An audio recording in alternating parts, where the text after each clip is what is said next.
Hello बच्चों, स्वागत है आप सभी का ट्रिकी हेल्पर के इस लेटेस्ट लाइव स्टूडियो में। इस लाइव स्टूडियो में हम बात करने वाले हैं कक्षा 10वीं के वैसे छात्र जो 2022 में 17 फरवरी से बोर्ड एग्ज़ाम देने जा रहे हैं। उनके यहाँ साइंस का जो पेपर होगा उसके लिए कुछ सजेक्टेड क्वेश्चंस हैं, वो डिस्कस होगी इस वीडियो में। चलिए स्टार्ट करते हैं। मोटर गाड़ी चालक के सामने कौन सा दर्पण लगा होता है? आपको पता होगा मोटर गाड़ी, मैं लिख देता हूँ मैं का उत्तर। मोटर गाड़ी चालक के सामने जो होता है उत्तल दर्पण होता है। क्यों होता है उत्तल दर्पण? ऐसा इसलिए होता है क्योंकि उत्तल दर्पण जो है बृहद दृश्य क्षेत्र प्रदान करता है, अर्थात इसमें इसका जो होता है मिरर, उसमें जो है छोटा छोटा प्रतिबिंब बनता है वस्तुओं का, और बड़े से समूह को वह अपने अंदर क्या कर सकता है, कैप्चर कर सकता है। चलते हैं दूसरे प्रश्न की ओर। प्रकाश के अपवर्तन के कितने नियम हैं? आपने पढ़ रखा होगा। प्रकाश के अपवर्तन के दो नियम होते हैं। पहला नियम होता है क्या कि आपतित किरण, अपवर्तित किरण, और आपतित किरण, अपवर्तित किरण, और यह जो तल है उस पर डाला गया अभिलंब जो है वह तीनों एक तल में होता है, यानी कि यह आपतित किरण, अपवर्तित किरण और यह जो तल है उस पर डाला गया तीनों एक तल में होता है। दूसरा नियम होता है कि आपतन कोण की ज्या जो होती है और अपवर्तन कोण की ज्या, ज्या मतलब होता है साइन, आपतन कोण मतलब I, sine I by sine R equal to एक नियतांक होता है, जिससे आपको अपवर्तनांक की परिभाषा मिलती है। चलते हैं तीसरे प्रश्न की ओर। विद्युत ऊर्जा का व्यावसायिक मात्रक क्या है? आपके घर में मीटर का जो बिल आता है, पठन आता है, वो यूनिट में आता है, और वही है विद्युत ऊर्जा का व्यावसायिक मात्रक। 1 यूनिट बराबर होता है 1 किलोवाट पर घंटा, किलोवाट घंटा, और 1 किलोवाट घंटा बराबर 1000 वाट घंटा। चौथे प्रश्न की ओर। एड्स का पूरा नाम लिखें। आप जानते हैं एड्स का पूरा नाम होता है एक्वायर्ड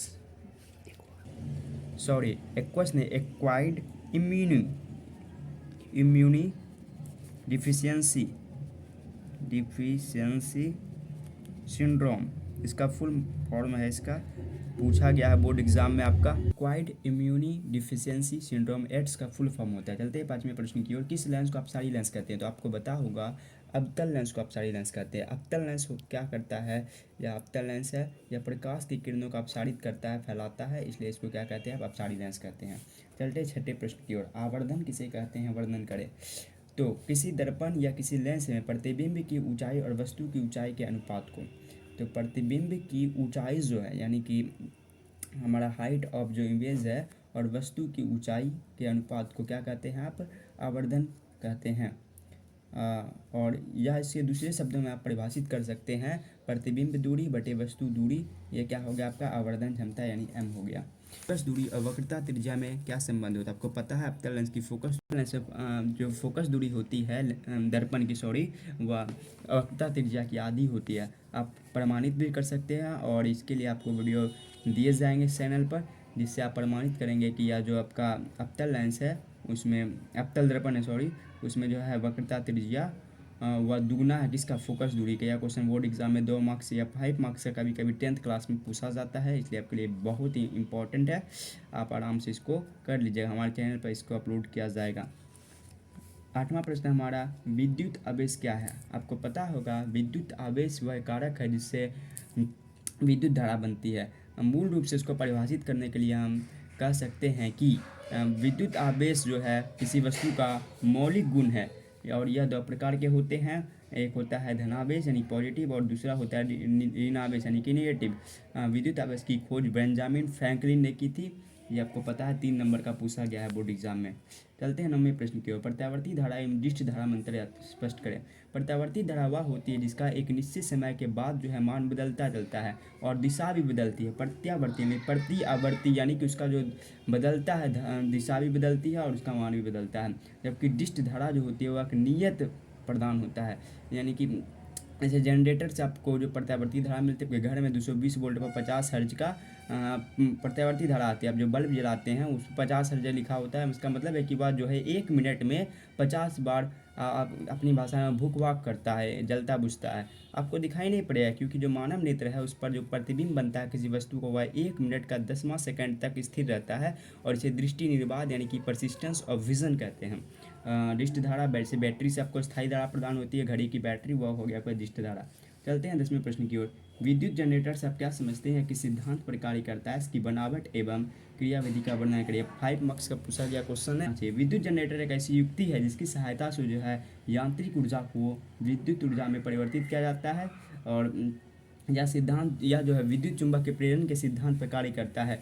इसके लिए जो है आपको विस्तृत कार्यविधि 5 नंबर के लिए इस चैनल पर उपलब्ध कराई जाएगी। कमेंट कीजिए इस वीडियो इसकी कार्य प्रणाली जानने के लिए। चलते हैं इसके आप लोगों की सुविधा के लिए मैंने क्या किया है, आप लोगों को एक नोटबुक की तरह तैयार कर दिया है क्वेश्चन को। देखिए यहाँ विद्युत जनरेटर दिया गया है और मैंने यहाँ प्रत्यावर्ती धारा डायनेमो, एक ही बात है, आप कंफ्यूज मत होइएगा।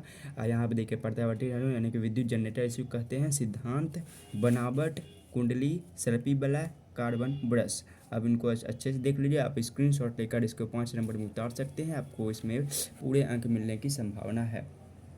एक बार आप अच्छे से देख लीजिए।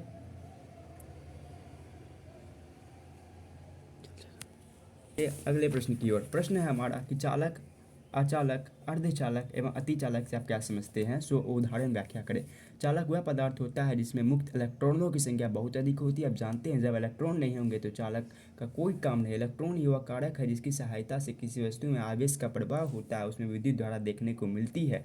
उदाहरण के लिए आप सोना चांदी से जब पास करवाएंगे सोना चांदी ग्रेफाइट आयरन से, तो आपका वह चालक है, क्योंकि उससे क्या होता है विद्युत धारा पास हो जाती है। अचालक, अचालक मतलब होता है जिससे विद्युत धारा नहीं पास हो सकती, जो विद्युत धारा के चालन में कोई मदद नहीं करता, उसे अचालक कहते हैं या कुचालक कहते हैं। इंसुलेटर जैसे आपका लकड़ी हो गया या चप्पल जिसे आप पहनते हैं चमड़ा, तो वह भी क्या है, अचालक है, इसमें विद्युत धारा पास नहीं करती, इसलिए तो आप चप्पल पहनकर किसी भी इलेक्ट्रिक काम को ठीक करते हैं।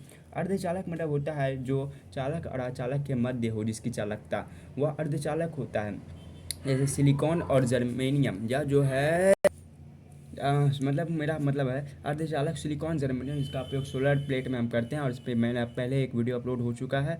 यह अर्धचालक है, इसकी चालकता चालक और अचालक के मध्य होती है, उसे अचालक कहते हैं। आप मेरी बातों को नोट कर सकते हैं साथ साथ। अतिचालक मतलब होता है जो कि अति निम्न ताप पर बहुत ही ज़्यादा चालन करने लगते हैं विद्युत धारा का, उसे अतिचालक कहते हैं। जैसे जहाँ बहुत ठंडे प्रदेश हैं उन पर, वहाँ पर जो होता है हमारा मोबाइल रनिंग काम करना बंद कर देता है। जैसे सियाचिन उत्तराखंड के जो कुछ भाग है जहाँ पे हमारे बॉर्डर सैनिक तैनात रहते हैं सीमा पर, वहाँ पर जो हो वहाँ के जो होता है हमारा ट्रांसफ़र करने का मैसेज, उसके डिवाइस में अतिचालक लगा होता है, अतिचालक लगा होता है, यानी कि सुपर कंडक्टर, जिसकी सहायता से अति निम्न ताप पर विद्युत धारा का चालन किया जा सकता है।